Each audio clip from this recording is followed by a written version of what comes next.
They're not afraid to shoot him, that's for sure. Richards trying to make it a 2-point lead.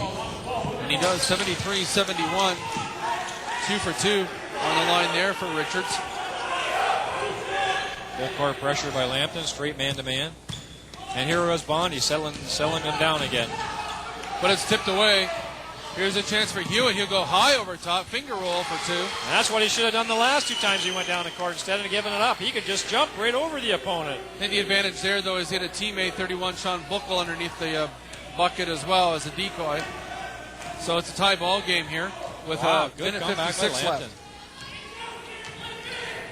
It's been a close game all throughout. I'm not so sure if anyone said any more than a 5-point advantage at any point in time. I think that's the biggest lead that I can recall anyway. And that would have been for the Falcons. Here's Trevor Richards. Probably have a series of timeouts called here. It's down to minute 36 left to play here. Foul called away from the ball. Called on Dan Bullock from Lambton. I didn't see that one. Did you see that one, Mark? I didn't see that foul at all underneath the hoop. So essentially that's a turnover then. Yeah. As the Falcons get the ball. Critical call by the referee away from the ball. Several changes here for the Falcons.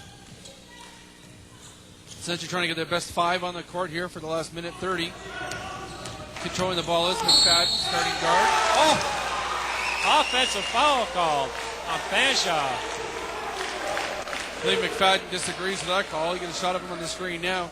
Number 31, Sean Booker from Lambton, moved his feet really well and cut off the path of dribbling, and the referee called it. Carlton Hewitt will throw it in. Nice move to the basket. Wow, does he get up there? My goodness. Nice move to the basket for Hewitt, and it's a 2-point Lions lead. Right over top of the defender. Man, does he get high. Here's McFadden. McFadden goes to the basket. It's through Barkley's hands. It will be Fanshawe ball, though. 14 seconds left in the shot clock. Minute 4 left in the game. 2-point lead for Lambton. Critical possession here for Fanshawe. Parsons sends it way back to Braby. Braby will shoot from way out. Won't go for him, though. And here's Trevor Richards, down to 55 seconds left in the contest. Lambton has the ball and leads by 2. Lambton needs to take a shot here. There will be lots of time left for Fanshawe to get the ball back on the next possession. Richards into the corner. To make a stop. Oh, diagonal back pass. Braby deflected. Critical possession here. And Edwards takes a long 3. Ill-advised 3.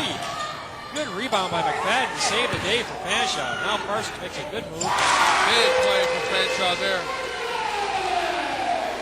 It makes that play even more ill-advised for Edwards, as somebody was right behind him from Lambton, and he didn't see him coming up. They were very fortunate there, Fanshawe, to get an offensive rebound. Good save by McFadden.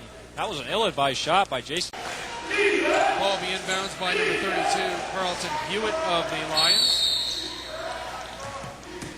No shot clock, of course, because the shot clock's 30 seconds. Having a hard time getting the ball inbounds. Lambton has to burn another timeout. I think both teams are in bonus situation, too, if that becomes a factor. Are they not now, John? Yes, they're both in a bonus situation. Fanshawe already has 9 team fouls, and so actually the next team foul will put them into a double bonus. Lambton will be shooting 2. Lambton has 6 team fouls, so the next one, number 7, will put the Fanshawe into the 1-and-1. Again on the scoreboard, 75-75. There's a good shot of the Lancers bench. Now the Falcons bench, receiving instructions from Glenn Johnston. Then the Fanshawe Falcons coach. Well, even before I was a student at Fanshawe, he was already the coach of the basketball team. Is that right?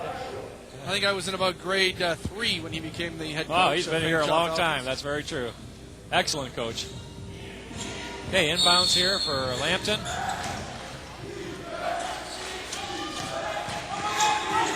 Lancers at the ball. Like we said, Lambton's eating some time off the clock. They're down to 18, 17 seconds. Want to play for the last shot here. Richards has it. Who's going to have the hot hand? Could it be Sean Buckle? Richards tries to go inside, sends it back to Buckle. Maybe he will be the shooter. And he makes the 3. 5 seconds to go. My goodness.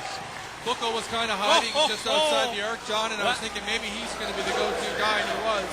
And it's 78-75. He was outside of 3, and he took a step back, Mark. That must have been from a full step behind the three-point circle there. Left-handed shot, nothing but the bottom of the net. 5 seconds left, 5.5 seconds left for Fanshawe. They got to go to the full length of the court, though. That's a problem. Who do you think is going to be their go-to guy? I mean, obviously Lambton will probably want to put some pressure on the I would upcourt, think probably Edwards will be the go-to guy. Of course, they got lots of good three-point shooters. They need a 3. A 2 won't be good enough. There's no sense in driving to the hoop. But I would think that's probably going to be a pass to half anyway. Quick pass to either side on the three-point line for either Edwards or whoever else is on the floor for the three-point shooter, Parsons or Ferreira or Bondi. It certainly wouldn't be to play the percentage just to hope for a foul on a two-point shot because Lambton won't be fouling anybody on a two-point shot. That's right. They're just going to let them go and hold the ball out of bounds. Another good shot. But Edwards has got the hot hand, right? So Jason Edwards has got the hot hand for Fanshawe. He's hit 3 in a row in the second half. I'm sure they're going to be looking for him. There's also 3 for 7 in the opening half for 9 points. In fact, shot 7 from outside the arc and only once from inside the arc. He likes it out there. Well, you got Braby. Maybe he'll try one from outside the parking lot where the Rogers truck is. They're setting some screens here at half. Ball's going to be thrown into Braby. Tipped away. Great thinking by Fanshawe. And Dan Bullock. Dan Bullock, all-out effort there to try to deflect that ball off of Braby. That was a good play by Fanshawe. They threw the ball up to half, hard to Braby, and as soon as he caught the ball, he called a timeout. So not even a second is off the clock. They've advanced the ball 45 feet already to half. Yeah, so instead of 5.5 seconds for a three-point shot, they have 4.7 seconds from midcourt. And the ball's already at half, so good, smart thinking there by Fanshawe. Well-executed screens at the half. So again, the Lambton Lions looking for their first victory of the season, but it's also their first game. Fanshawe Falcons certainly don't want a losing streak. They started the season 2-0. The big victory over Algoma, 82-49. And then a victory over Niagara by a count of 67-65. So after starting 2-0, you don't want to lose a pair in a row. Another shot there of the a lot of coaching going on this last minute here. What's this, the 4th or 5th timeout we've had in the last minute? Coaches are sure getting their money's worth tonight. And they all have those erasable boards, blackboards, whiteboards that the coaches use. Yeah, coaches out on the floor from Lambton. They don't use those little circle magnets anymore. Well, and remember, the cardinal sin that we said earlier was don't foul the three-point shooter. What's the worst thing that could happen to Lambton is that a three-point shot goes in and goes to overtime. So whatever Lambton does, do not foul the shooter. Damian Gordon responsible for finding a man. He's the inbounds ball. Tallest guy is guarding the out-of-bounds pass from Lambton. Edwards. Well, of course, Edwards has the ball. They let him shoot. And he fails. And that'll be time expiring. Fanshawe had their chance, and they had the hot hand shooting the last shot, Mark. And it hit the back of the rim and out. Great ball game. Yeah, if you want him to be the guy to shoot that last shot, you got to give credit where credit's due. Damian Gordon, number 13, got Edwards the ball.